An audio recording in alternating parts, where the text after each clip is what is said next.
Good evening, welcome to straight talk. Janasena వెలుగుని మసకబార్చే వ్యూహాల్లో BJP ఉందా? టీడీపీతో బీజేపీ అంటకాగుతోందా? అలాగే దేశం మాజీలతో బీజేపీ జనసేన మైత్రికి ఏమన్నా చెదలు పడుతున్నాయా? వారి రాజకీయ బంధం మధ్య సమతూకం కరువవుతోందా? ఇదే అంశానికి సంబంధించిన ఈరోజు స్ట్రైట్ టాక్లో మనతో పార్టిసిపేట్ చేస్తున్నారు Janasena spokesperson, BJP spokesperson Samanth Srinivas garu Tirupati నుంచి, అలాగే కేఎస్ ప్రసాద్ గారు పొలిటికల్ అనలిస్ట్, ఇంకా కిరణ్ రాయల్ జనసేన తిరుపతి నియోజకవర్గ ఇన్ఛార్జ్. మరి కాసేపట్లో కొండా రాజీవ్ గాంధీ గారు కూడా జాయిన్ అయ్యారు. త్వరగా శ్రీరామ్, కొండా రాజీవ్ గాంధీ గారు వైఎస్ఆర్సీపీ స్పోక్స్ పర్సన్, అలాగే త్వరగా శ్రీరామ్ గారు కూడా జాయిన్ అయ్యారు. కిరణ్ రాయల్ గారు చెప్పండి, అంటే కొత్త మైత్రి ఏమన్నా తెలుగుదేశం బీజేపీ మధ్య చిగురిస్తోందా? జనసేనని ఏమన్నా అక్కడ తిరుపతిలో పక్కన పెట్టిన ప్రయత్నాలు ఏమన్నా కనిపిస్తున్నాయి? ఎందుకంటే నిన్న వేసిన కమిటీలు కనుక చూస్తే కమిటీలో అందరూ కూడా తెలుగుదేశం మాజీలే చాలా స్పష్టంగా కనిపిస్తున్నారు. జనసేన మరి ఒక లక్షించి మరీ రంగంలోకి దిగింది, తిరుపతిని బీజేపీకి జాగ్రత్తగా అప్పచెప్పాలి అని చెప్పేసి. కానీ జనసేనకి ప్రాధాన్యం, సరైన ప్రాధాన్యం అక్కడ బీజేపీ కల్పించలేకపోయిందనేది అక్కడ స్పష్టంగా కనిపిస్తున్న చిత్రం అని అంటున్నారు. మీరేమంటారు? నమస్తే వాసు గారు. నమస్తే సార్, ఇక్కడ ప్రాధాన్యతకని చెప్పడం కన్నా జనసేన పార్టీ బీజేపీకి ఏ విధంగా అయితే ఈ తిరుపతి సీటు ప్రతిష్టాత్మకంగా ఉన్నదో వారికన్నా ఎక్కువ ప్రతిష్టాత్మకం జనసేనకు ఉంది. ఎందుకంటే పవన్ కళ్యాణ్ గారు ప్రిస్టేజెస్ జనసేన బీజేపీ కలిసిన తర్వాత భారతదేశం తిరుపతి వైపు చూస్తుంది, ఏం జరగబోతుంది తిరుపతిలో అని. ఎందుకంటే అన్ని చోట్ల ఎలక్షన్ జరగడం వేరు, తిరుపతిలో జరుగుతున్న పరిస్థితి వేరు. ఎందుకంటే తిరుపతిలో ఇప్పటికే వైసీపీ శ్రేణులు ఎలక్షన్ స్టార్ట్ చేసేస్తారు, టీడీపీ వాళ్ళు కూడా ఎలక్షన్ స్టార్ట్ చేసి క్యాన్వాజీ ప్రచారం దూసుకుపోతున్నారు.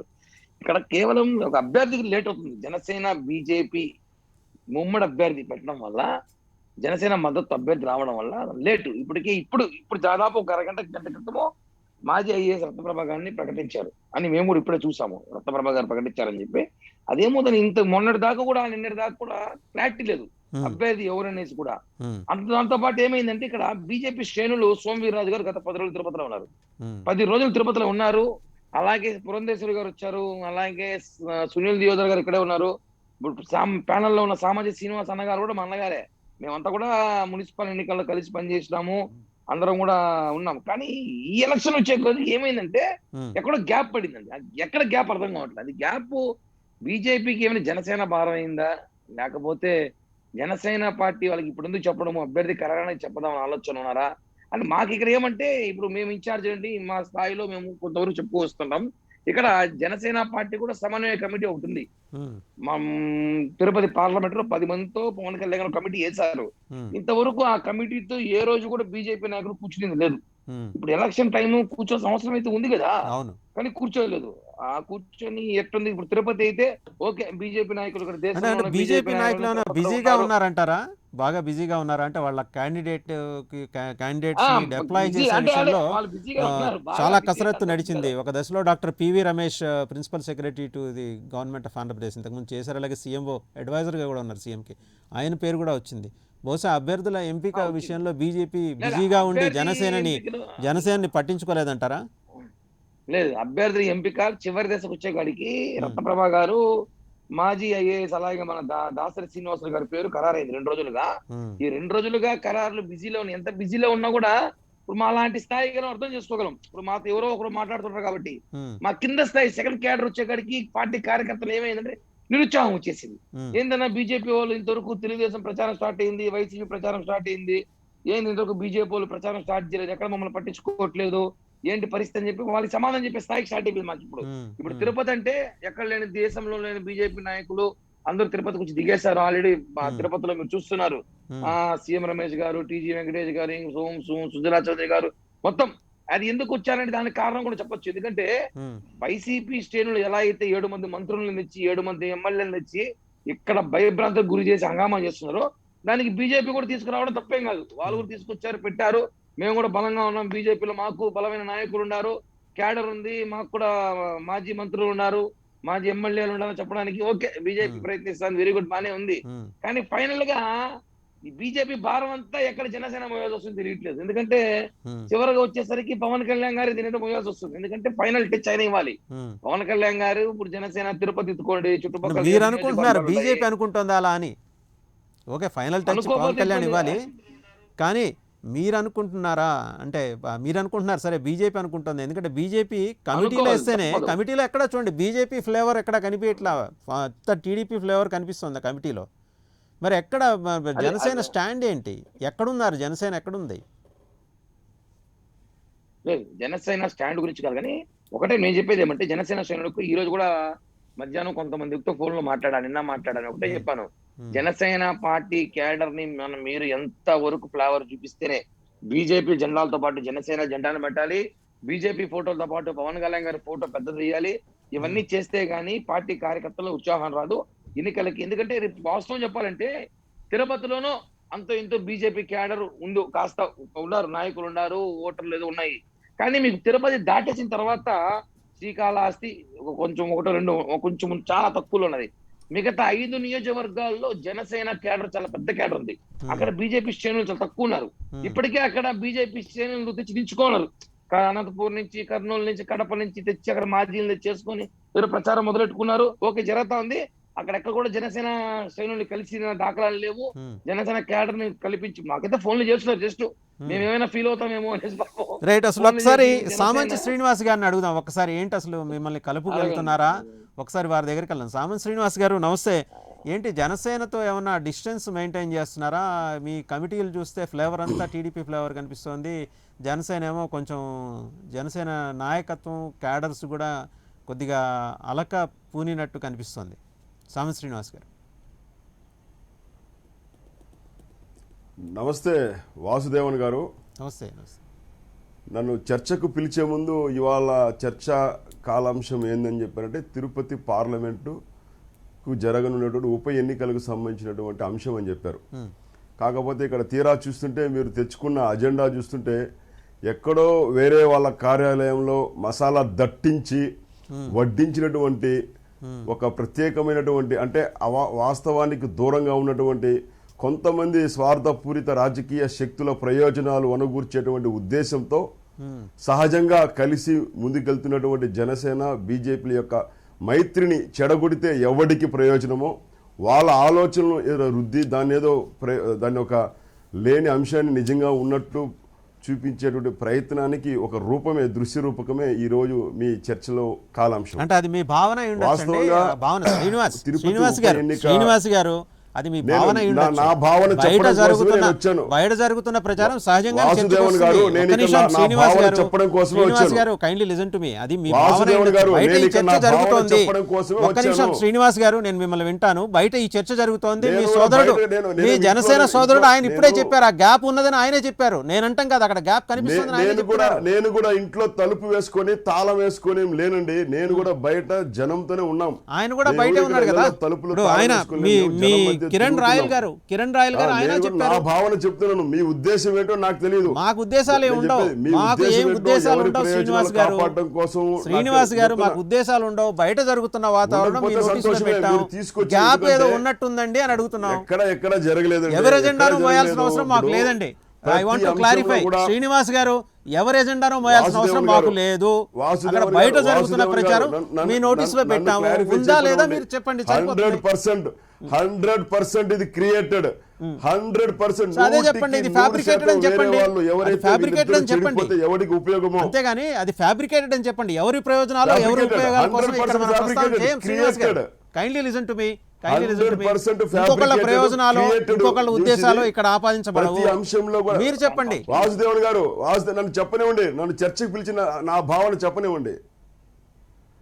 ఇది 100 ఇప్పుడు ఉప ఎన్నిక ప్రకటించిన తర్వాత ఎవరు పుట్టించాలనే విషయంలో కూడా ఇరు పార్టీల నేతలు పవన్ కళ్యాణ్ గారి యొక్క సమక్షంలో చర్చించిన తర్వాత వారి యొక్క అనుమతితో వారు పత్రికాముఖంగా వారిచ్చిన ప్రకటన నేపథ్యంలో బీజేపీ తిరుపతిలో పోటీ చేయబోతుందని చెప్పడం జరిగింది. అటు తర్వాత రాష్ట్ర స్థాయిలో నాదెండ్ల మనోహర్ గారు, సోము వీర్రాజు గారు పవన్ కళ్యాణ్ గారి యొక్క దృష్టికి నిన్న మేము ప్రకటించినటువంటి ప్రచార కమిటీ, పార్టీ అన్నాక ఒక ప్రచార కమిటీ ఉంటుంది, అసెంబ్లీకి ఎన్నికల ఇన్ఛార్జీలు, ఎందుకంటే భారతీయ జనతా పార్టీ అభ్యర్థిని పోటీలు దింపేటువంటి నిర్ణయం తీసుకున్న తర్వాత దానికి పని చేయడానికి అవసరమైనటువంటి నిర్ణయాలు, దానికి సంబంధించిన కసరత్తు, ఎలక్షన్ ఇంజనీరింగ్ చేసుకోవడం అన్నీ కూడా కనీస బాధ్యత. ఇవన్నీ చేసుకొని జనసేన నుంచి అడిగితే బాగుంటుంది. కనీసమైనటువంటి ఏర్పాట్లు చేసుకోకుండా పూర్తిగా జనసేనను అడగడం వల్ల ఏ రకమైనటువంటి మెసేజ్ పోతుంది? అంతేకాకుండా ప్రతి గంటకు చిన్న చిన్న నిర్ణయాలు తీసుకొని వేసే ప్రతి అడుగు కూడా పవన్ కళ్యాణ్ గారి యొక్క దృష్టిలో పెట్టి అడుగులు ముందుకు వేయడం జరుగుతుంది. అభ్యర్థి ప్రకటించిన తర్వాత వారు కూడా చెప్పి, అభ్యర్థిని ప్రకటించిన తర్వాత ఇరు పార్టీల కార్యకర్తలు, నేతలు, సమన్వయ కమిటీ అంటే 2 పార్టీల నుంచి కొంతమంది నేతలను ఎంపిక చేసి, బీజేపీ నుంచి జనసేన నుంచి కొంతమంది నేతలను ఎంపిక చేసి ఎప్పటికప్పుడు సమాలోచనలు చేసుకోవడము, ఎక్కడ ఏ రకమైనటువంటి వ్యూహాలు అమలు చేయాలా, ఇక్కడ ఉన్నటువంటి కాలగర్భంలో కలిసిపోవడానికి సిద్ధంగా ఉన్నటువంటి ప్రతిపక్ష పార్టీ, అరాచకాలకు అడ్రస్గా మారినటువంటి అధికార పార్టీని ఎదుర్కోవడానికి ఇరు పార్టీల వద్ద ఉన్నటువంటి బలాబలాలు బేరీజు వేసుకొని ఎలా ముందుకు వెళ్ళే ఒక అంశము, వ్యూహాలు కూడా నడుస్తున్నాయి. ఖచ్చితంగా అసెంబ్లీ స్థాయి, పార్లమెంటు స్థాయి, ఆ పై స్థాయి నాయకులతోటి సమన్వయ కమిటీ ఈరోజు రేపు కూడా ఏర్పాటు చేయడం జరుగుతుంది. మా వైపు నుంచి మా రాష్ట్ర స్థాయి మా అధ్యక్షులు కొన్ని పేర్లు ప్రతిపాదిస్తారు. అదేవిధంగా జనసేన నేతల నుంచి కూడా కొన్ని పేర్లు వస్తాయి. వాటిలో ఇరు పార్టీల నుంచి కూడా ఎలాంటి విషయాలు మాట్లాడుకోవాలి, ప్రచారంలో ఎలాంటి అంశాలు చేయాలి అనే విషయాన్ని వీటిని తేటతలం చేయాల్సిన అవసరం లేదు. ప్రతి విషయాన్ని మీడియాకు తెలియచేయవలసినటువంటి అవసరం కూడా లేదు. పార్టీల మధ్య ఎందుకంటే ఒక కామన్ అజెండాతో చాలా విషయాలు కలిసి ఉన్నాయి. అసెంబ్లీ నియోజకవర్గాల స్థాయిలో మీరు ఎవరు వేదన పడాల్సిన అవసరం లేదు. ఇరు పార్టీలు కలిసి ఒక కామన్ అజెండాతో ఉమ్మడి లక్ష్యంతో కలిసి పనిచేసి మా లక్ష్యం ఏదైతే ఉందో ఆ లక్ష్యాన్ని సాధించే దిశగా ఇరు పార్టీలు కలిసి వెళ్ళడానికి సూత్రప్రాయంగా అంగీకారం జరిగింది. అదేవిధంగా సరైనటువంటి ఏర్పాట్లు చేసుకునేటువంటి క్రమంలో ఏర్పాటు చేసుకుంటాం. భారతీయ జనతా పార్టీలో చేరిన తర్వాత మళ్ళీ మీరు భూతద్దాలు పెట్టి వేరే ఫ్లేవర్ ఎందుకు కనిపిస్తుంది మీకు? భారతీయ జనతా పార్టీలో చేరిన ప్రతి ఒక్కరు భారతీయ జనతా పార్టీ కుటుంబంలో సభ్యులే. మరి భూతత్వంలో పెట్టి విరేది అంటే మిగతా ఇన్ఛార్జీలు ప్రకటించినటువంటి వాళ్ళ యొక్క కార్యకర్తలు, నాయకులు, మాజీ ఎమ్మెల్యేలు, ఎక్స్ఎమ్మెల్యేలు, ఎమ్మెల్సీలు ఉన్నారు కదా మా వాళ్ళు, మరి వాళ్ళకి ఏ ఫ్లేవర్ తగిలిస్తారు మీరు? చూసేటువంటి కోణంలో నేను ఏదో చెప్తాను, దయచేసి వ్యక్తిగతంగా వాసుదేవన్ గారు లేదంటే ప్రైమ్ 9 ఆపాదించుకోకండి. శ్రీనివాస్ గారు ఇది జనంలో జనబాహుళ్యంలో చెప్పట్లేదు. మీరు పేరు చెప్తున్నారు కాబట్టి చెప్తున్నారు. జనబాహుళ్యంలో ఉన్న చర్చను నోటీసులో పెట్టాం. మీకు దాని విశదీకరించి విపులంగా డిస్కషన్ బయట జరుగుతుంది కాబట్టి పార్టీ దృష్టికి నేను వాసుదేవన్ గారికి ప్రైమ్ 9 కి ఆపాదించడం లేదు. నేను విస్పష్టంగా విపులీకరించి స్పష్టం చేయదలుచుకుంటున్న వాసుదేవన్ గారికి ప్రైమ్ 9 కి ఆపాదించడం లేదు. ఈ ప్రచారం జనబాహుల్యంలో ఉందని అన్నారే, ఆ రకమైన జనబాహుల్యంలో ప్రచారం తెచ్చే ప్రయత్నం ఎవరు చేస్తున్నారంటే ఈ 2 పార్టీల యొక్క మైత్రి చెడిపోతే ఎవరికి ప్రయోజనమో వాళ్ళు చేస్తున్నారు తప్ప వాస్తవంగా ఎలాంటి చిన్న అంటే కనీసం చర్చకు తెచ్చేటువంటి అంత గ్యాప్ కూడా లేదు. తమ్ముడు ఇందాక చెప్పినట్లు మొన్న మున్సిపల్ ఎన్నికలలో కూడా వారుకున్నటువంటి బలం మేరకు కొన్ని స్థానాలు, మాకున్నటువంటి అవకాశం మేరకు కొన్ని స్థానాలు, అరాచకాలని ఇరు పార్టీలు కలిసి ప్రతి పోలీస్ స్టేషన్ దగ్గర, కేంద్రాల దగ్గర ప్రతిరోజు కూడా ఎక్కడెక్కడ ఇబ్బందులు ఉన్నాయో సమన్వయం చేసుకుని ముందుకెళ్ళి ఎదుర్కొనేటువంటి క్రమంలో మాత్రం ఎదుర్కోవడం జరిగింది. అంతకన్నా ఎక్కువ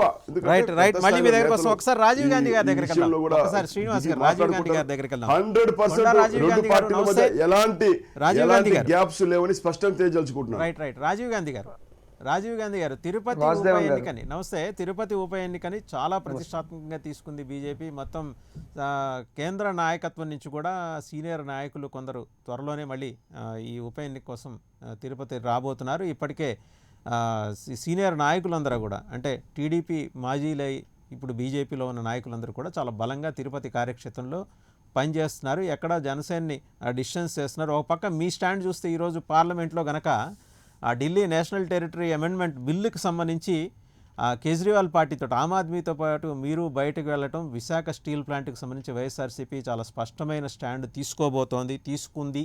అలాగే ఎట్టి పరిస్థితుల్లో ఇక మీదట ఇంతవరకు ఉన్న రాజీ ధోరణో తటస్థ ధోరణితోటి కేంద్రంతో వెళ్ళే ఉద్దేశంలో లేదు. అంటే బీజేపీకి వైసీపీకి మధ్య దూరం పెరుగుతోందని ఒక ఇండికేషన్ ఇచ్చారు. అక్కడ చూస్తే అది, ఇక్కడ చూస్తే ఏమో బీజేపీ టీడీపీ దగ్గర అవుతున్న పరిస్థితి అని ఒక చర్చ బయటకు వచ్చింది. ఏమంటారు మీరు?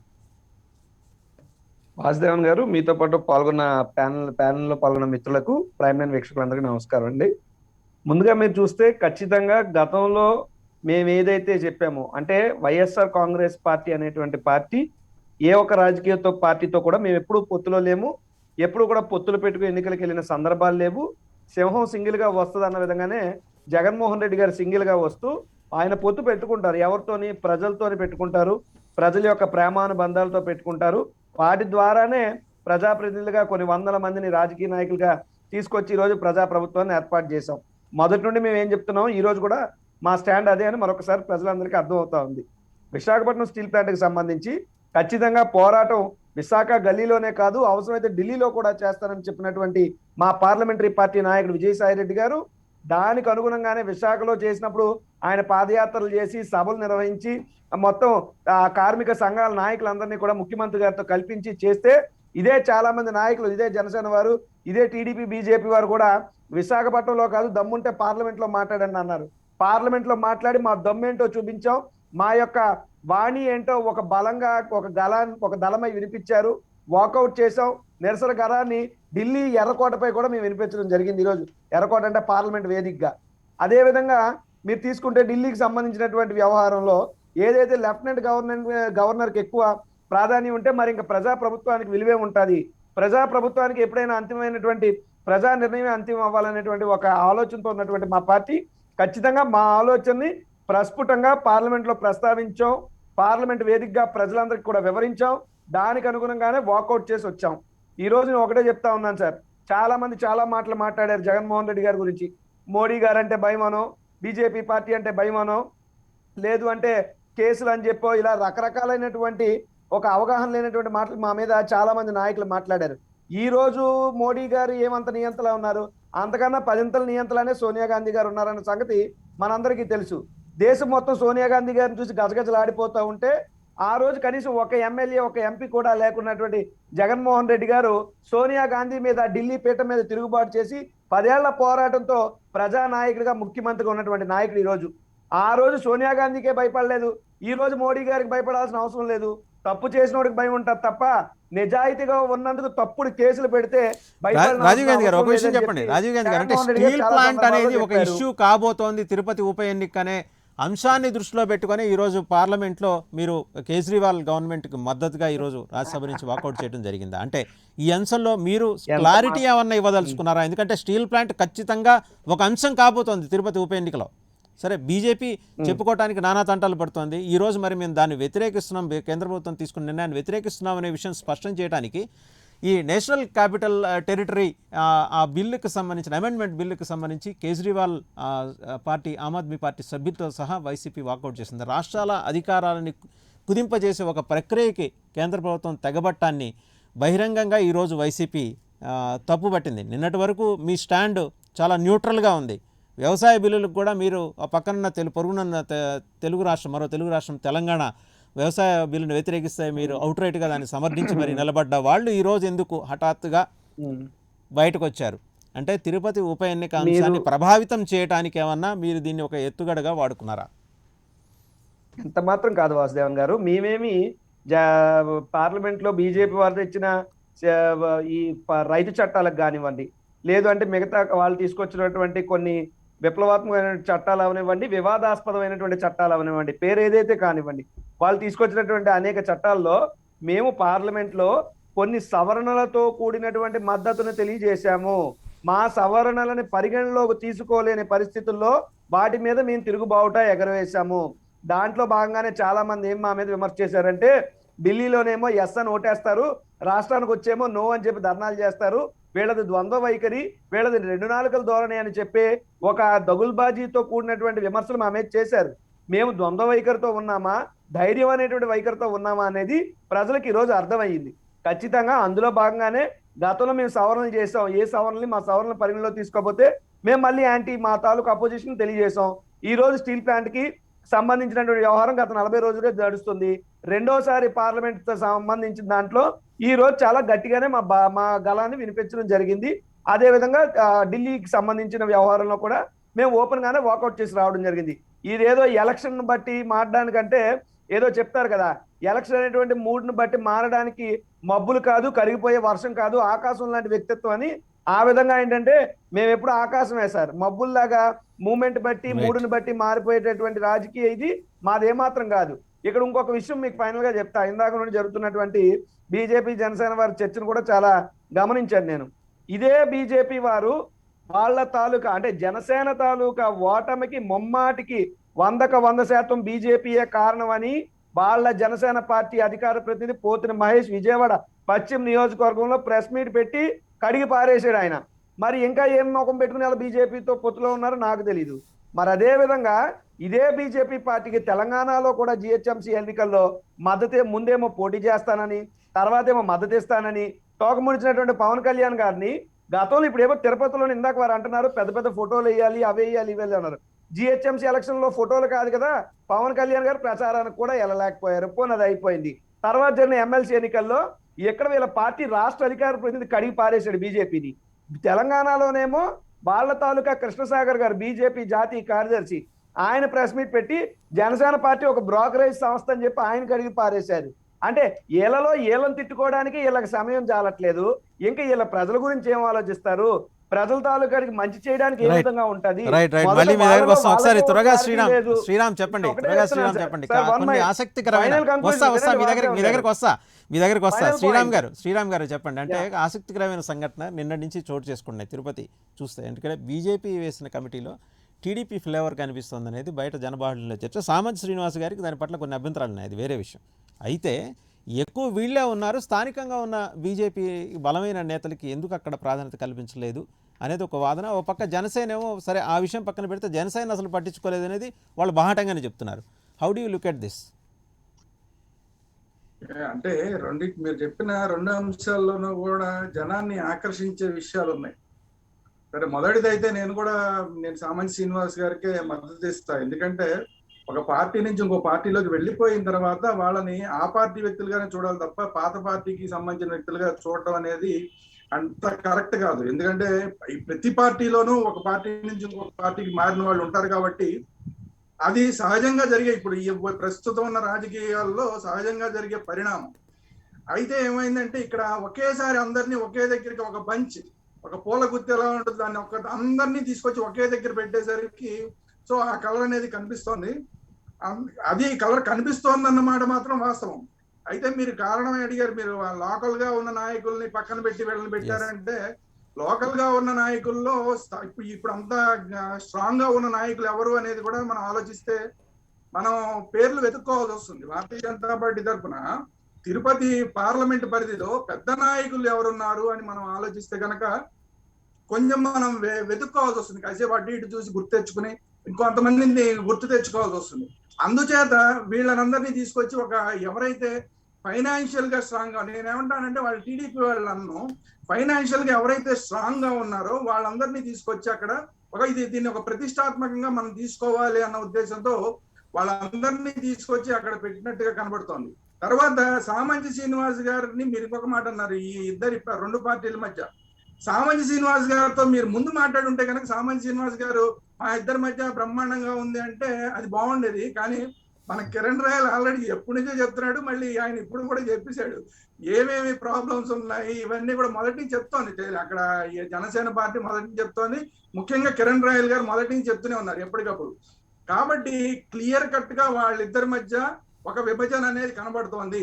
ఆ విభజనని ఇన్నాళ్ళు ఎప్పుడు మొదలు పెట్టారు అందరికన్నా ముందు సోమవీర్రాజు గారు ముందు వెళ్ళి, ఎవరు మొదలెట్టక ముందే వెళ్ళి మేమే పోటీ చేస్తామని ఇక్కడ చెప్పిన దగ్గర నుండి మొదలెడితే ఇప్పటికి దాదాపు 3 నెలలు బట్టి వీళ్ళ ఇద్దరి మధ్య ఈ రోజుకి కూడా ఇక్కడ కూర్చున్న నాయకులు ఇద్దరు ఒక టీవీ ఛానల్లో కూర్చుని ఇద్దరు నాయకులు, ఒక జనసేన ఒక భారతీయ జనతా పార్టీ నాయకులు ఒక మాట మాట్లాడలేకపోయారు.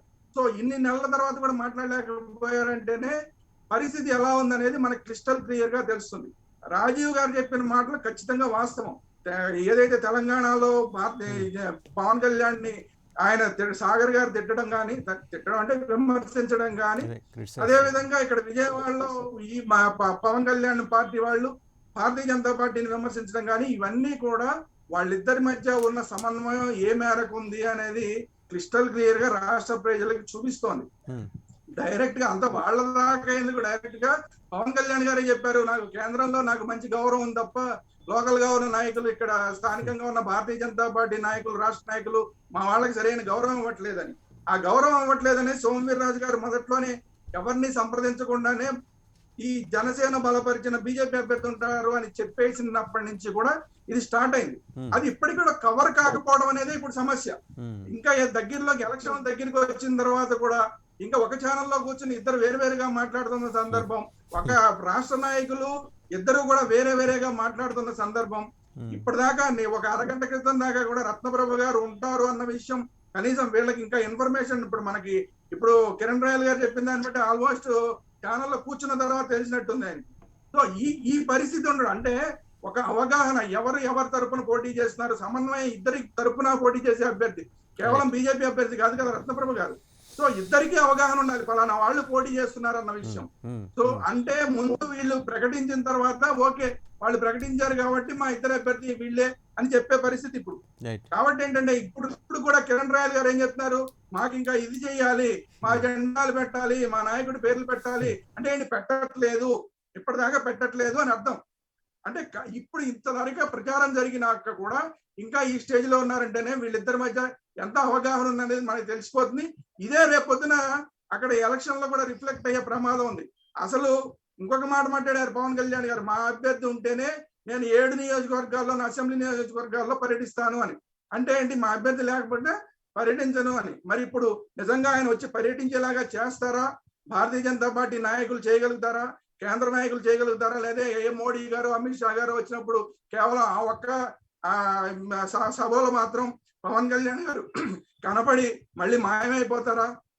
ఇదంతా కూడా రేపు వీళ్ళిద్దరి మధ్య ఎంత సమన్వయం ఉన్నది మనకి చూపిస్తుంది. శ్రీరామ్ గారు అనాలిసిస్ చూశారు ప్రసాద్ గారు. చూస్తే అంటే బీజేపీ జనసేన మధ్య గ్యాప్ చాలా స్పష్టంగా కనిపిస్తుంది. అయితే అది ఎవరో చేస్తున్న ప్రచారం, దాని ట్రాప్లో పడద్దు అని చెప్పేసి బీజేపీ నేత శ్రీనివాస్ అంటున్నారు. మీరేమంటారు? ముందుగా ప్రేక్షకులకు నమస్కారం అండి. ప్యానల్లో ఉన్న పెద్దలందరికీ మీకు కూడా గుడ్ ఈవినింగ్ అండి. ఇక్కడ ఏకీభవించవలసింది రాజీవ్ గారితో, సమర్థించవలసింది బీజేపీ పార్టీతో. ఎందుకంటే రాజీవ్ గారితో ఏకీభవిస్తే ఏమవుతుందంటే వీళ్ళిద్దరికీ కోరిలేషన్ లేదని తెలిసిపోతుంది. అండ్ ఏకీభవించవలసింది ఏంటంటే బీజేపీతో. ఇక్కడ ఆశ్చర్యకరమైన విషయం ఏంటంటే ఆపద వస్తే ఆదుకోవడానికి తెలుగుదేశం, సుఖాలు వస్తే దాంతో నడవడానికి మళ్ళీ తెలుగుదేశం అన్నదానికి నిదర్శనం ఏంటంటే, ఇప్పుడు మొన్న దాకా ఎలక్షన్ కమిషన్ విషయంలో చూడండి, ఇదే సుజనా చౌదరి గారిని తెలుగుదేశం పట్ల ఆపాదిస్తూ కామినేని శ్రీనివాస్ గారు కలిసినా సరే ఆ అభాండం అంతా మొత్తం తెలుగుదేశం మీద వేసినా హ్యాపీగా బీజేపీ వాళ్ళు పల్లెత్త మాట మాట్లాడలేదు. ఇక్కడికి వచ్చేసరికల్లా మళ్ళీ ఇక్కడ ఎలక్షన్ ముందుండి నడిపించడానికి మళ్ళీ అదే తెలుగుదేశం పావులు కావాల్సి వచ్చి ముందుండి నడిపిస్తున్నారు. కిరణ్ రాయల్ గారి ఆవేదన అండ్ అక్కడ పోతుల మహేష్ గారి సమయస్ఫూర్తి ప్రెస్ మీటు అవుట్కమ్ ఏంటంటే మోసపోయిన జనసేన అన్నది వాస్తవం, తేట తెల్లం, క్రిస్టల్ క్లియర్గా కనబడుతున్నా సరే ఇంకా ఏంటో ఆ తపన ఎవరికి అర్థం కావట్లేదు. పోని తపన దేనికి, క్యాండిడేట్ పోని జనసేన క్యాండిడేట్ ఇచ్చారు కాబట్టి ఈ విధంగా తాపత్రయపడుతున్నారు. దానికి ఏమంటారంటే ప్రసన్నం చేసుకోవడానికి ఇంకాస్త ముందుకు వెళ్తున్నారు అనుకోవడానికి. కనీసం క్యాండిడేట్ కూడా కాదు. ఈ పర్యవసానంలో పంచాయతీ ఎలక్షన్స్ తర్వాత జరిగిన కార్పొరేషన్ ఎలక్షన్స్లో 4 బలిస సంఘాలు తేటతెల్లం చేసే బీజేపీ క్యాండిడేట్ అయితే ఖచ్చితంగా మేము సపోర్ట్ చేయమని, అంటే 2,35,000 చిల్లరున్న ఆ కమ్యూనిటీ ఓట్లలో కూడా 4 సంఘాలు ఖచ్చితంగా వేయరు. ఇది కూడా అండర్లైన్ అయింది. ఇక్కడ బీజేపీ క్యాండిడేట్ వచ్చారు కల్లా నిన్న మొన్న నిర్మించిన రమేష్ గారి పేరు అనుకోవచ్చు, దాసరి శ్రీనివాసరావు గారు నా బంధువు అని ఒక 4-5 నెలల పై నుంచి, ఒక 6 నెలల పై నుంచి కష్టపడుతున్నాడు అక్కడ గ్రౌండ్లోను. అణువణువు తిరిగాడు ఆయన కనీసం నువ్వు కన్సిడర్ చేయకుండా రత్నప్రభ గారిని సడన్గా సీన్లోకి తీసుకొచ్చారు. సంతోషం, ఆవిడకి సీట్ ఇచ్చారు. గ్రౌండ్ వర్క్ వచ్చేసరికల్లా ఏంటంటే మళ్ళీ సహాయ సహకారాలు జనసేన నుంచే కావాలి. ఎందుకు, క్యాడర్ మమైకమే పనిచేస్తాయి. ఎందుకు, జనసేన అనే జన సైనికుడు ప్రతి ఒక్కడు నాయకుడికి విజయం అందించి చూపించాడు. మొన్న ఎలక్షన్స్ మనమే చూసాం కదా, క్రిస్టల్ క్లియర్గా చూసాం కదా, నాయకుడు రాలేదు. రాజీవ్ గారి పార్టీ ఉన్న వైఎస్ఆర్సీపీ మన ముఖ్యమంత్రి గారు కనీసం ఒక్క స్టేట్మెంట్ కూడా ఇవ్వకుండా యునానిమస్గా గెలిచి చూపించాడు. దానికి ఈక్వలెంట్గా జనసేన నాయకుడు కూడా కనీసం కథన రంగంలోకి రాకుండా ఎన్నో కొన్ని 1, 2, 5 యునానిమస్లు చేసుకోగలిగాడు, కొన్ని గెలిచి కూడా చూపించాడు. వీళ్ళు ఏదైనా చేయగలిగారు? లేని దానికి ఏంటంటే లేనిపోని అపోహలు క్రియేట్ చేసి అదే ప్రస్థానం, అదే తిరుపతిలో అదే చేసిన ప్రామిస్లు దాన్నన్నింటినీ ఓవర్టేక్ చేస్తూ ఇవాళ క్యాండిడేట్ని నిలబెట్టి మళ్ళీ మనందరితో ఓట్లు అంటే ఏం చేయాలి? దేనికి? నోటాతో పోటీ పెట్టడానిక? అంటే ఇక్కడ ఒక రికార్డు సృష్టించడానికి మధ్యప్రదేశ్లో నోటాకి 10వ స్థానం వచ్చింది, తిరుపతికి 2వ స్థానం వచ్చిందంటే ఈ ఎలక్షన్తో మొదటి స్థానం తెప్పించడానికి వచ్చే కార్యక్రమంలో ఉంది ఇదైతే. అంటే ఆంధ్రప్రదేశ్కి ఒక రికార్డు ఇద్దాం, ఖచ్చితంగా మొదటి స్థానంలో నిలబెడదాం అన్నదానికి బీజేపీ నాంది పలికిందని చెప్పొచ్చు. నాకు వ్యక్తిగతంగా ఎవరి మీద ఏమీ లేదు సార్, ఆపాదించడం కూడా నాకు చాలా సులువు కాదు. ఇక్కడ జరుగుతున్న ప్రక్రియల్ని అనుసంధానించుకోకపోవడం, ఇవాళ ఈ డిబేట్లో ఎజెండా తెలియదని ఆయన చెప్పడం, దాన్ని కప్పిపుచ్చుకోవడానికి మిమ్మల్ని నన్ను అందరినీ ఆపాదిస్తూ వేరే పార్టీలను ఇచ్చేస్తాం, ఇది చాలా హాస్యాస్పదంగా ఉంటుంది. ఎందుకంటే యువర్ ఇన్ బ్యాటిల్. ఇవాళ నాలాంటి వాడిని, ఎవరిని తెలుగుదేశం వాడిని కూడా మీరు కన్విన్స్ చేసి ఓటేయించుకునే ప్రక్రియకి నాంది పలకాలి మీరు. అంటే ఇక్కడ కూడా సౌతి ప్రేమ. అంటే మీకు ఓటర్లు మీకు స్టిపులేటెడ్ ప్లాన్లో ఉన్న వాళ్ళు మాత్రమే కావాలి, వేరే వాళ్ళని మీరు కన్విన్స్ చేయరు. అంటే మీ బాటకు అనుసంధానించుకున్న వాళ్ళని మాత్రమే మీరు కన్సిడర్ చేస్తారు, మిగిలిన ఎవరిని మీరు కన్సిడర్ చేయరు. అంతే కదా సార్? దీని సారాంశం అది. ఇప్పటికైనా గ్రహించ ప్రార్థన అని నేను అండర్లైన్ చేసి చెప్పదలుచుకున్నాను. ఇక్కడికి వచ్చేసరికి అభిప్రాయాలు, ఇక్కడ ఉన్న మా ప్యానల్లో నలుగురికి ఒకటే అభిప్రాయం ఉంది కదా, మోసపోతున్న జనసేన అని. దానికి వేరేగా దానికి రాకెట్ సైన్స్ ఏమైనా ఉంటుంది ఎక్కడి నుంచి తీసుకొచ్చి ఏదో కప్పిపుచ్చుకోవడానికి రాయల్ గారు ఎవరో, ఆయన పూర్తి పేరు నాకు తెలియదన్నా, ఏమనుకోకండి, కిరణ్ రాయల్ గారు ఏదో చూడండి పాపం నా బంధువులు ముందుండి పోరాటం అలవాటైపోయింది. సాక్రిఫైజర్ ఏదో మదర్ తెరీసా రోల్ తీసుకున్న జనసేనకు ఉన్న పార్టీకి ఏదో త్యాగం చేసుకుంటూ ముందుకెళ్తున్నారు ఎన్నాళ్ళు. కథన రంగంలో ఎలక్షన్ ఇదేం చారిటబుల్ ట్రస్ట్ కాదండి. కేసీఆర్ గారు కూడా ఉద్యమం సాధించుకునే ప్రక్రియలో ఉద్యమ నాయకుడుగానే ఉన్నాడు. ఆ ఉద్యమంతో సిద్ధించుకున్న రాష్ట్రం సిద్ధించిన తర్వాత అదే తెలంగాణ రాష్ట్ర సమితిని పార్టీ కింద ఆవిర్భవించి వాళ్ళ రాజకీయంలో శాసించే స్థాయికి వెళ్ళాడు. ఎప్పుడు శాసిస్తారు? పరిస్థితులు అనుకూలించినప్పుడు పోని, పరిస్థితులు అనుకూలిస్తున్నాయి, క్యాడర్ అంతా మీతో మమైకమై పనిచేస్తున్నా సరే క్యాడర్ పక్కన నిలబడిపోతే చాలా హాస్యాస్పదంగా ఉంది. ఇంతమందికి ఇంత రకాలుగా అలుసవుతుంటే ఏమవుతుందో నాకైతే అర్థం కావట్లేదు. ఎవరెవరితో మాట్లాడిస్తున్నారు వీళ్ళు కూడా. ఆఖరికి ఫ్లెక్సీలో ఫోటోయించుకోవడానికి అండి కిరణ్ రాయల్ గారు మీ పోరాటం. ఆయన ఆల్రెడీ సినిమా స్టార్ అండి, ఆయనకున్నంత ఫేమ్ ఎవరికీ లేదు. ఆల్రెడీ ఆయన పోస్టర్స్ మీరు గబ్బర్ సింగ్ పోస్టర్ వేసుకుని తిరుగుతున్నారు ఊరంతా. అలాంటి క్యాండిడేట్కి వాళ్ళ పోస్టర్లో ప్లేస్ ఎడుక్కోవడానికి వాళ్ళ డిబేట్లో కూర్చుంటారు మీరు. ఇంతకన్నా ఆశ్చర్యం ఇంకోటి ఉండదండి. ఇక్కడ శ్రేణుల్ని అనుసంధానించుకునే ప్రక్రియలో వేరే పార్టీ వాళ్ళని తెచ్చుకునే ఎప్పటికైనా సరే నేను మళ్ళీ చెప్తున్నాను, బీజేపీ పార్టీకి ఆంధ్రప్రదేశ్ రాష్ట్రం పట్ల వివక్ష చూపించిన దానికి ఫేస్ లైన్ సిచ్యువేషన్ లో ఫేస్ మాస్క్ ఇచ్చింది పవన్ కళ్యాణ్. ఎవరిని ఆపాదిస్తున్నారు? ఉన్న 7 అసెంబ్లీ నియోజకవర్గాల్లో 2 మినహా 5 జనసేనకి క్యాడర్ చాలా బలమైన క్యాడర్ ఉంది. దాన్ని ఆయన ఆంధ్రప్రదేశ్ మొత్తానికి నాయకుడు. అక్కడ మనం అంటే ఉప తిరుపతి వరకు చూసుకుంటే తిరుపతి అవుట్ ఆఫ్ 7 తిరుపతి గురించి మాట్లాడారు జనరల్ గా.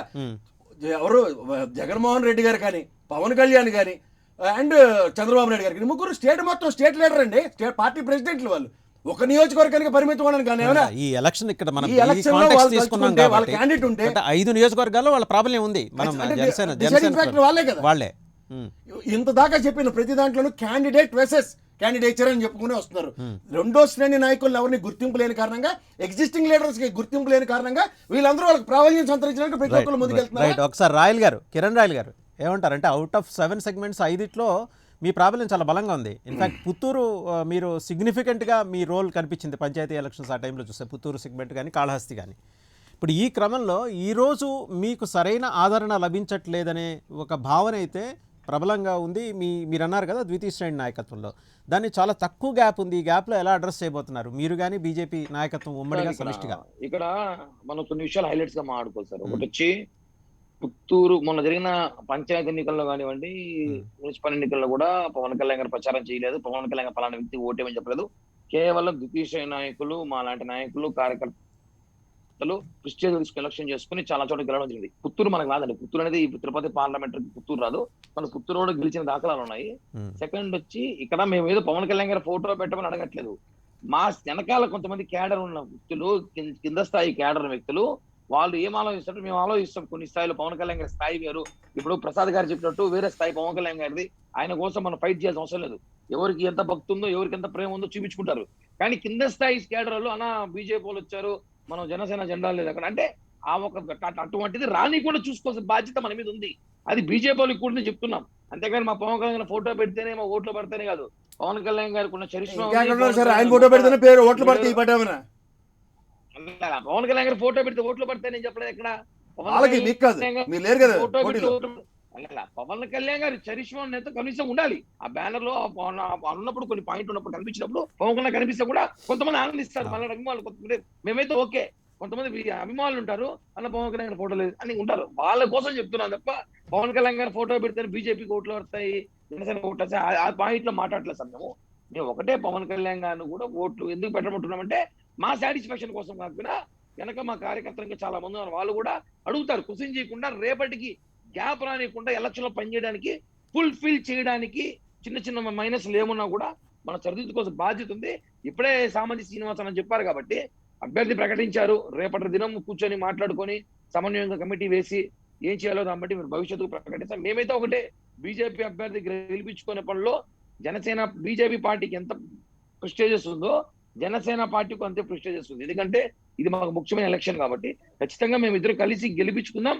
ఈ సమన్వయం ఏముందో కూడా వాళ్ళు చెప్పారు ఫుల్ఫిల్ చేస్తామనేసి కూడా ఫుల్ఫిల్ చేయాలి, చేసి ఖచ్చితంగా ముందుకెళ్ళాలని చెప్పి కూడా నేనైతే కోరుకుంటున్నాను. రైట్. శ్రీనివాస్ గారు, ఇది సాగకుండా శ్రీనివాస్ గారు మీరేమంటారు? సామంత్ శ్రీనివాస్ గారు. శ్రీనివాస్ గారు. వాసుదేవన్ గారు, చాలామంది సోపాలు పడి చాలా తపన పడుతున్నారు. భారతీయ జనతా పార్టీని లక్ష్యం చేసుకొని జనసేనను పావునుగా వాడుకొని ఉసిగొలిపేటువంటి మాటల చేతలతో చాలా కష్టాలు పడి సోపాలు పడుతున్నారు. తిరుపతి ఉప ఎన్నిక ఒక ప్రత్యేకమైన పరిస్థితుల్లో జరగబోతోంది. మీరు వేరే వాస్తవాలు ఇక్కడ పని చేయని ఫ్యాక్టర్స్ని తీసుకొచ్చి ఇక్కడ జనం మీద రుద్దేటువంటి ప్రయత్నం చేస్తున్నారు. నేనైతే ఒకటి స్పష్టం చేయదలుచుకుంటున్నాను.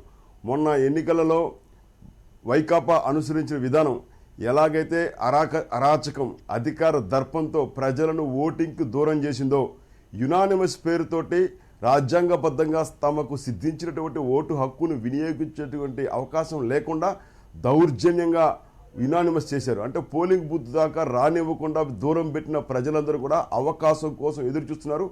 డబుల్ స్ట్రాంగ్ ఒపీనియన్తో వాళ్ళకి ఏదైతే సమాధానం చెప్పాలో అలాంటి సమాధానం ఖచ్చితంగా చెప్తారు. ఈ విశ్లేషకుల పేరుతో చాలామంది మేధావుల పేరుతో స్వయం ప్రకటిత మేధావులు చాలామంది రంధ్రాన్వేషణ చేస్తూ ఉంటారు. పదే రంధ్రాలు వెతుకుతూ ఉంటారు. వాళ్ళు అలా వెతుకుతూనే ఉండండి. మేము ప్రజలతో ఉన్నాము. ఈరోజు కూడా విస్పష్టంగా ప్రతి అభివృద్ధి తిరుపతి పార్లమెంటులో చేసినటువంటి అభివృద్ధి పైన ఇప్పుడున్న అధికార పార్టీ, గత అధికార పార్టీ రెండింటితో నేను పదే పిలుస్తున్నాం. బహిరంగ చర్చకు సిద్ధమా? అంకెలతో, సంఖ్యలతో, ఆధారాలతో ఈరోజు తిరుపతి పార్లమెంట్లో జరుగుతున్నటువంటి అభివృద్ధి అజెండాగా ముందుకెళ్తాము. మాకంటే మాకంటే ఒక్క రూపాయి ఎక్కువ ఖర్చు పెట్టి అభివృద్ధి చేశామని చెప్పడానికి గడిచిన 15 సంవత్సరాల్లో ఇప్పుడు మోడీ గారు అధికారంలోకి వచ్చిన తర్వాత 7 సంవత్సరాల్లో జరిగిన అభివృద్ధి పైన పోటీ పెడదాం. ఆ రకమైనటువంటి ఒక మంచి వాతావరణంలో పోటీ పెడదాం, చర్చ పెడదాం, ప్రజలను మెప్పించే ప్రయత్నం చేద్దాం. అంతేగాని మసకబారిన కాలం చెల్లిన మాటలతో మసిగుట్ట కాల్చి మా ముఖాన్ని వేసి తుడుచుకోమని చెప్పేటువంటి దానికి సమాధానం చెప్పే అవకాశం లేదు, మాకు అవసరం కూడా లేదు. ప్రజలను మెప్పించడము, ప్రజల వెద్దకెళ్ళి ఈరోజు తిరుపతి పార్లమెంట్లో మేము చేస్తున్నటువంటి అభివృద్ధి 100 నగరాలు ఉంటే అందులో తిరుపతి ఒకటి. 2200 కోట్ల రూపాయలు కేటాయించి 800 కోట్ల రూపాయలతో అభివృద్ధి పనులు ప్రజలు చూస్తున్నారు. తల తిప్పి చూస్తే కేంద్ర ప్రభుత్వ కావచ్చు, అంతర్జాతీయ విమానాశ్రయం కావచ్చు, ప్రపంచ స్థాయి రైల్వే స్టేషన్ కావచ్చు, LED బల్బులు కావచ్చు, స్వచ్ఛ సర్వేక్షణ కావచ్చు, అమృత్ పథకం కింద 8 కోట్ల రూపాయలు పార్కుల సుందరీకరణ కావచ్చు,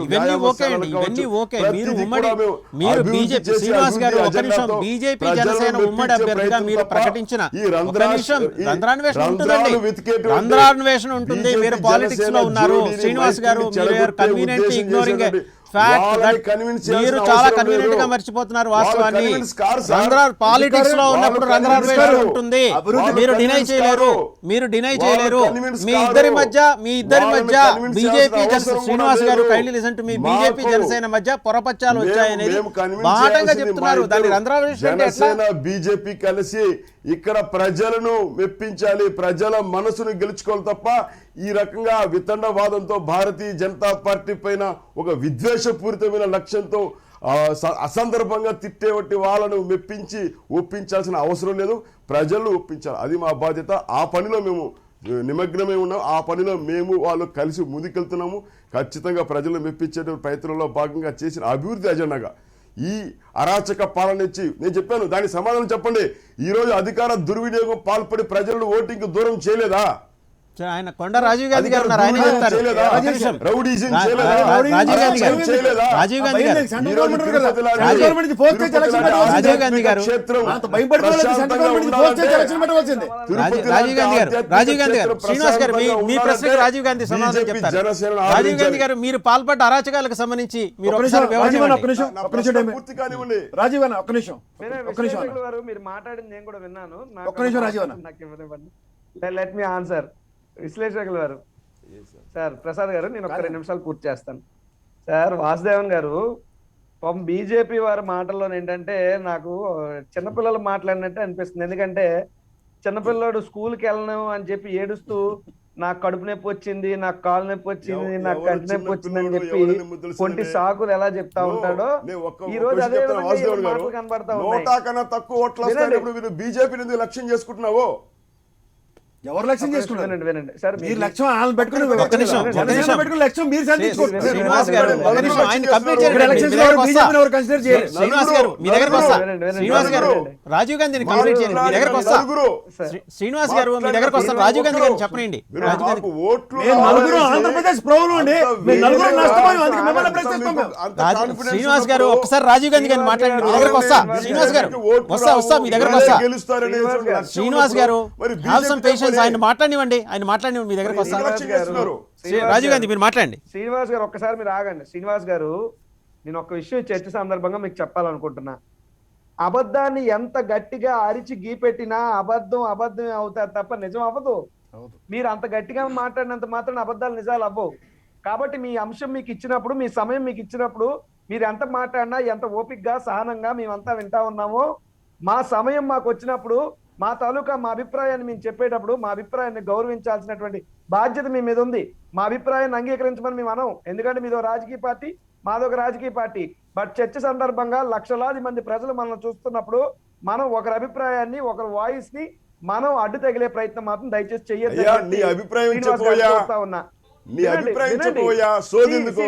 ఒక్క నిమిషం అండి, శ్రీనివాస్ ఆయన మాట్లాడివ్వండి. శ్రీనివాస్ గారు ఆయన మాట్లాడివ్వండి. శ్రీనివాస్ గారు ఇంత గౌరవప్రదంగా అదే కదండి ఆయన చెప్తున్నారు. Let him complete. శ్రీనివాస్ గారు లెట్ హిమ్ కంప్లీట్. చెప్పాల్సిన అవసరం లేదు. నీ అభిప్రాయం చెప్పబోయా. ఎవరు చిన్నపిల్లలు తెలుస్తుంది. నువ్వు ఏం చెప్పదలుచుకున్నా చెప్పు. నీ దగ్గర నేర్చుకోవడం నేను రాలేదు. నువ్వు ఆగితే నేను చెప్తానయ్యా, నువ్వు ఆగవయ్యా. అభిప్రాయం చెప్పు. నా అభిప్రాయం నేను చెప్పాను. కామెంటరీ చెప్తాను, నా అభిప్రాయం నేను చెప్పాను. నీ అభిప్రాయం నువ్వు చెప్పు. నా అభిప్రాయం నేను చెప్పాను. నీ అభిప్రాయం నువ్వు చెప్పు. అప్పుడు ఫ్రస్ట్రేషన్ అవుతావు ఏంటి? 100 కన్నా తక్కువ వచ్చినటువంటి మీకు బ్లాక్ అవుతుంది తొందరలోనే. మీకు బ్లాక్ అవుతుంది తొందర. ఇలా విడిసిపాటు పడి ఇప్పుడు అంకెల ఆధారంగా వచ్చినటువంటి ప్రభుత్వాలు కూలిపోయిన సందర్భాలు ఉన్నాయి. అధికార గర్వంతో కళ్ళు పైకి. శ్రీనివాస్ గారు రాజీవ్ గాంధీ గారు మాట్లాడివ్వండి, మీ దగ్గరకు వస్తుంది. మాట్లాడారు కదా, ఆయన మాట్లాడివ్వండి. శ్రీనివాస్ గారు కైండ్లీ రాజీవ్ గాంధీ మీరు మాట్లాడండి. ఆయన ఆపండి సార్, నేను మాట్లాడితే ఏం అర్థం అవుతుంది మీకైనా? సరే మాట్లాడండి. శ్రీనివాస్ గారు ఒక నిమిషం ఆగండి. తిరుపతిలో ఇప్పుడు ఆయన ఏదో చెప్తా ఉన్నారు, మేము అలా చేసాం, ఇలా చేసాం, ఈ రాష్ట్రానికి అన్ని చేసామని. నిన్ననే ఆంధ్రప్రదేశ్ రాష్ట్ర ప్రభుత్వం ఫ్యాక్ట్ చెక్ అని చెప్పి FAC అని చెప్పేసి ఒకటి పెట్టడం జరిగింది. ఏదైనా ప్రభుత్వం మీద అసత్య ఆరోపణలు వస్తే ఇమ్మీడియట్ గా ఫ్యాక్ట్ చెక్ ద్వారా నిజాలను వెలుగులోకి తెచ్చే ప్రయత్నం ప్రభుత్వం చేస్తా ఉంది. అందులో భాగంగానే గత 4 రోజుల నుండి వీళ్ళు దుష్ప్రచారాన్ని మొదలుపెట్టారు. ఏదో మోడీ గారి పథకాలకు మేము పేరు పెట్టి వాడుకుంటున్నాను దుష్ప్రచారం మా ప్రభుత్వం మీద చేస్తే, మా ప్రభుత్వం FAC చెక్ లిస్ట్ ఒకటి రిలీజ్ చేసింది. కావాలంటే ఇప్పుడే మీకు నేను లైవ్ లో పంపుతాను, దాన్ని మీ స్క్రీన్ మీద ప్లే చేయండి. ఆ శ్రీనివాస్ గారికి కూడా అర్థం అవుతుంది. నెంబర్ 1. నెంబర్ 2, ఏదో ఆంధ్ర రాష్ట్రానికి చేసేసామన్నారు. ఏం చేశారండి? అదే తిరుపతి వేదికగా ప్రత్యేక హోదా ఇస్తామని ప్రామిస్ చేయలేదా? దాన్ని ఏం చేశారు? విశాఖపట్నం రైల్వే జోన్ ఇస్తామని చెప్పి నమ్మించి గొంతు కొయ్యలేదా? ఈ రోజు విశాఖపట్నం స్టీల్ ప్లాంట్ నమ్మేయట్లేదా? రాష్ట్రాన్ని దివాలా తీయించింది బీజేపీ పార్టీ కాదా? ఈ రోజు ఎప్పుడెప్పుడు ఎలక్షన్ వస్తుందా, తెలుగు దెబ్బ, ఢిల్లీ అబ్బా అన్న రీతిలో నిరూపించాలని చెప్పి బీజేపీకి సరైన బుద్ధి గుణపాఠం చెప్పాలని చెప్పి తిరుపతిలో ఉన్న ప్రతి ఒక్క ఓటర్ కూడా వెయిట్ చేస్తా ఉన్నారు. ఊరికేయల్లో వాళ్ళ వాపును చూసి బలం అనుకుని, జబ్బలు జరుచుకుని, బ్యాంకు రాబర్లను తీసుకొచ్చే పార్టీలో పెట్టుకుని ఇలా ఏదో బలం ఉందని చెప్పి అనుకుంటే అది అసంభవం.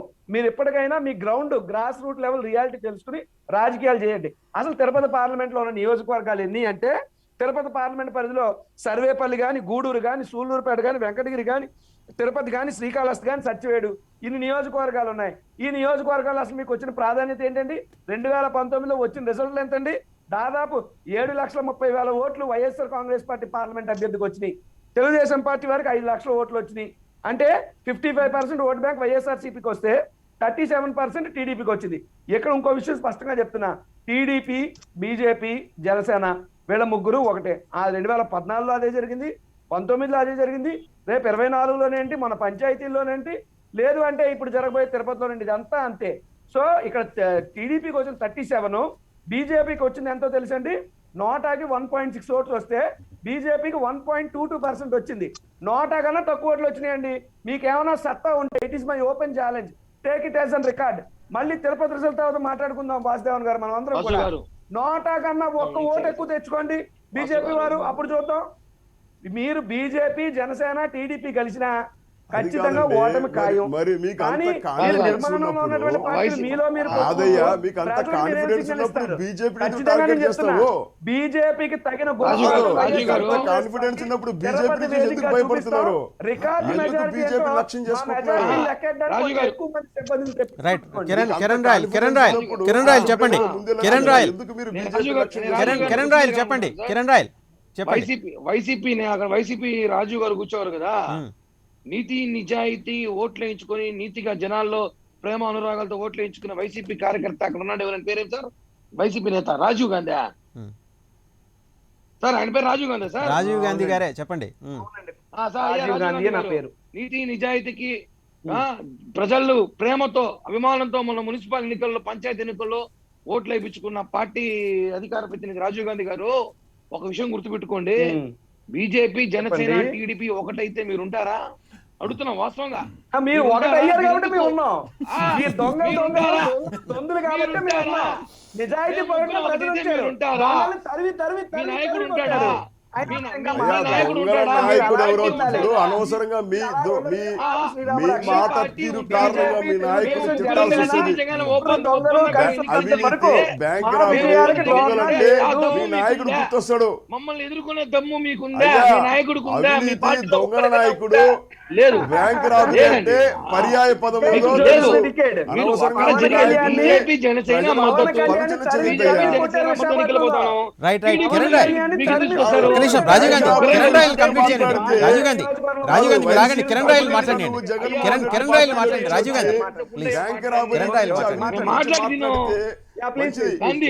శ్రీనివాస్ గారు కిరణ్ రాయల్ మాట్లాడివ్వండి.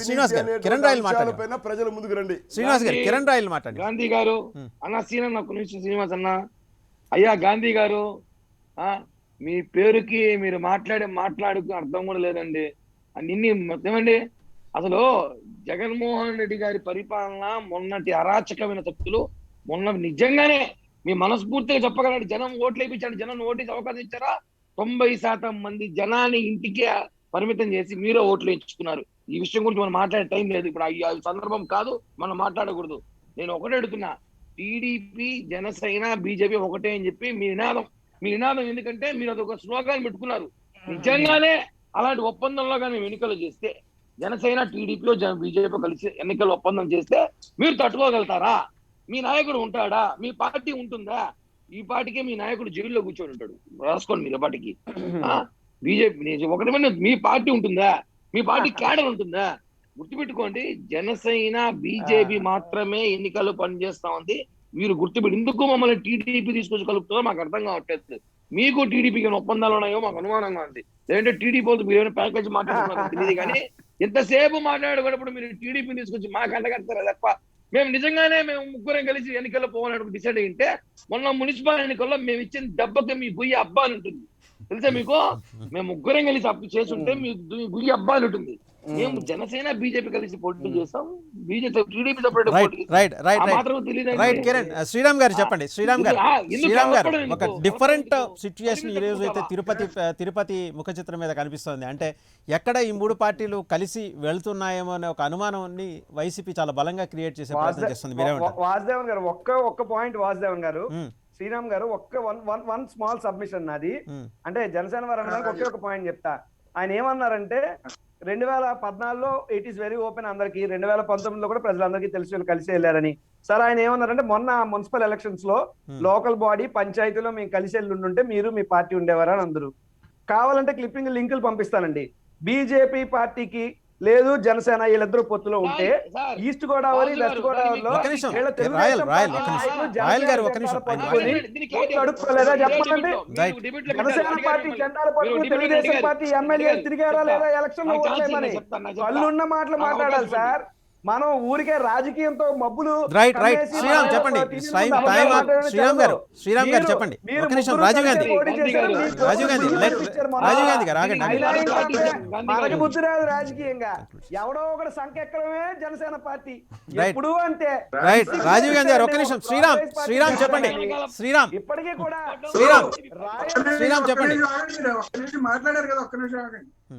ఇప్పుడు సరే ఇక వైసీపీ కూడా బాగా ప్రయత్నం చేస్తున్నట్టుంది వీళ్ళు ముగ్గురు కలపాలని. అయితే మన కిరణ్ రాయల్ గారు మాట్లాడిన మాటల్లో కూడా ఆయన ఉత్సాహం చూస్తుంటే అసలు మీకు కలిస్తే మీకు అదైపోయేది ఇదైపోయేది అంటే కొంచెం కావాలనే ఉద్దేశం ఉన్నట్టే కనబడుతుంది. భారతీయ జనతా పార్టీ ఇంకా ఒప్పుకోవట్లేదు. కానీ అయితే ఓవరాల్ గా వాస్తవాలు మాట్లాడుకోవాలి. వాస్తవాలు మాట్లాడుకోకుండా మేము గెలుస్తామని చెప్పడం ఖచ్చితంగా ప్రతి పార్టీకి అది హక్కు ఉంటుంది.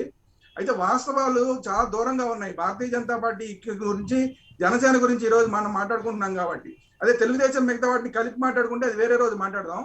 ఈ రోజు భారతీయ జనతా పార్టీ గురించి మాట్లాడుకుంటున్నాం కాబట్టి భారతీయ జనతా పార్టీకి గతంలో వచ్చిన ఓట్లన్నీ వీళ్ళు ఎప్పుడో నుంచి చెప్తున్నారు మేము అప్పుడెప్పుడో ఎంపీ సీట్ గెలిచాం, ఇంకోటి ఏదో గెలిచామని. అయితే ఆ తర్వాత చూసుకున్న వీళ్ళు ఒంటరిగా పోటీ చేసిన ఎమ్మెల్యే సీట్లు, అప్పుడు వీళ్ళకి లోకల్ గా ఉన్న నాయకులకి వచ్చిన లోకల్ నాయకులు కూడా పోటీ చేశారు. అప్పుడు వాళ్ళకి వచ్చిన సీట్ ఓట్లు వీటన్నింటినీ పరిగణలోకి తీసుకుంటే అంటే ఇప్పుడు నోటా గురించి నేను మాట్లాడను కానీ మీరు ఇప్పుడున్న 7 లక్షల చిల్లర ఓట్లు ఏవైతే మొన్న గెలిచిన ఎంపీ అభ్యర్థికి వచ్చినాయో వాటిని తెచ్చుకోవడానికి మీకు ఎంత గ్యాప్ ఉందో చూడండి. ఈ వాస్తవాన్ని ఎందుకు మర్చిపోతున్నారు? తెలుగుదేశం ఈరోజు తెలుగుదేశం అక్కడ గెలవాలంటేనే 2,28,000 చిల్లర ఓట్లు తెచ్చుకుంటేనే సమానం అవుతుంది. అంతకన్నా ఎక్కువ తెచ్చుకుంటే గెలవగలుగుతుంది. అదే మీరు ఈ రోజు మొదలుపెట్టి ఎన్ని లక్షల ఓట్లు తెచ్చుకుంటే మీరు అక్కడ గెలవగలుగుతారు? కేవలం మోడీ గారి పేరు మీద గెలవాలనుకుంటే రేపు పొద్దున పవన్ కళ్యాణ్ గారు అక్కడికి వచ్చినప్పుడు మోడీ గారి పేరు మీద మాట్లాడాలంటే పవన్ కళ్యాణ్ గారు మాట్లాడిన ఏదైతే ఉన్నాయో 2 పాచిపోయిన లడ్లు ఉన్నాయో వాటి గురించి రేపు పవన్ కళ్యాణ్ గారిని ప్రశ్నిస్తారు అక్కడ ప్రజలు. తిరుపతిలో ఎలక్షన్ జరుగుతోందంటే తిరుపతిలో మోడీ గారు ఏదైతే ప్రత్యేక హోదా గురించి మాట్లాడారో దాని గురించి వస్తుంది. అదే అమరావతి గురించి ఏది మాట్లాడారో అది వస్తుంది.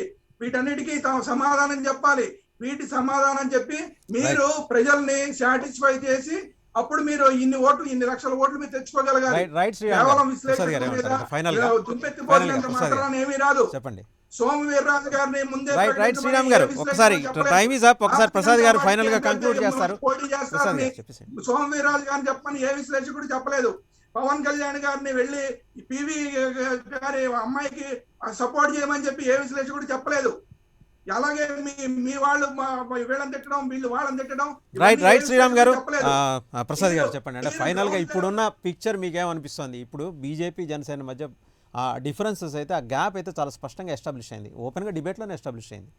నాకు దీని పర్యవసానం అయితే ఖచ్చితంగా ఇప్పుడు గ్రేటర్ హైదరాబాద్లో ఎమ్మెల్సీ ఎలక్షన్స్ ఏవైతే అయ్యో ఆ 2 ఎమ్మెల్సీ ఎలక్షన్స్ జరిగే పర్యవసానం అక్కడ కనబడబోతుందని నాకు సదృష్టం కనబడుతుంది. తర్వాత బీజేపీకి కొంతమంది సాల్వాలు కప్పుకున్న మేధావులను తర్వాత సోకాల్డ్ ఐఏఎస్లు జాయిన్ అయిపోయిన బీజేపీలో జాయిన్ అయిన వాళ్ళతో అనుసంధానించుకొని వాళ్ళలాగే ఎనలిస్టులు మాట్లాడతారన్న ధోరణికి అలవాటు పడిపోతే మాలాంటి వాళ్ళు 4 కూడా వివక్షకు గురైన ఆంధ్రులం కాబట్టి ఖచ్చితంగా మమ్మల్ని వివక్షకు గురి చేసిన వాళ్ళు ఎవరన్నా దాని మీద మాలాంటి ప్రశ్నించే గలం ఖచ్చితంగా స్ట్రాంగ్గా ఉంటుంది.